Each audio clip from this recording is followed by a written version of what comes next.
ಯಾವುದು ನಾವು ಮಾಡಕ್ ಸಾಧ್ಯ. ತಲೆ ಕೆಳಗಡೆ ಇಟ್ಟು ಕಾಲ್ ಮೇಲೆ ಇಟ್ಟರು ಕೂಡ ಏನು ಮಾಡೋಕ್ಕಾಗಲ್ಲ. ಪ್ರಿಯ ದೇವ ಜನರೇ, ಈ ಮೇ ತಿಂಗಳಲ್ಲಿ ದೇವರು ಮಾತಾಡುವ ವಿಷಯ ಏನಂದ್ರೆ, ಕರ್ತನಿಗೆ ಸಂಬಂಧವಾದದನ್ನ ನೀವು ತೆಗೆದುಕೊಳ್ಳಬೇಡಿ. ದೇವರು ಹೇಳಿದ್ರು, ಅವುಗಳಲ್ಲಿ ಜಾಗೃತೆಯಾಗಿರಿ. ದೇವರು ಕೊಡುವ ಸಮಯದಲ್ಲಿ ಜಾಗೃತೆಯಾಗಿ, ದೇವರು ಕೊಡುವ ಕಾಣಿಕೆಯಲ್ಲಿ ಜಾಗೃತಾಗಿ, ದೇವರಿಗೆ ಕೊಡುವ ವಿಷಯದಲ್ಲಿ ಕರೆಕ್ಟ್ ಆಗಿರಿ.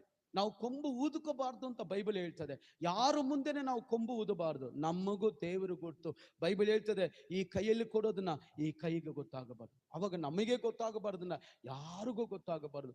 ಯಾಕಂದ್ರೆ ಅದು ದೇವರಿಗೆ ಸಂಬಂಧಪಟ್ಟಿದ್ದು. ಅದು ಪಾಸ್ಟ್ರಿಗೆ ಸಂಬಂಧಪಟ್ಟಿದ್ದಲ್ಲ, ಅದು ಚರ್ಚ್ಗೆ ಸಂಬಂಧಪಟ್ಟಿದ್ದಲ್ಲ, ಅದು ಮನುಷ್ಯರಿಗೆ ಸಂಬಂಧಪಟ್ಟಿದ್ದಿಲ್ಲ.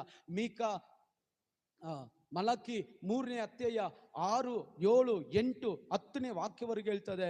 ಆ ವಾಕ್ಯ ಹೇಳ್ತದೆ, ಇದರಿಂದಲೇ ನೀವು ಶಾಪಗ್ರಸ್ತರಾಗಿದ್ದೀರಾ. ನೀನು ಕರ್ತನಿಗೆ ಕೊಡುವಂತ ಆ ಮಾನವನ್ನ, ಆ ಘನತೆಯನ್ನ ಕೊಡುವಂತ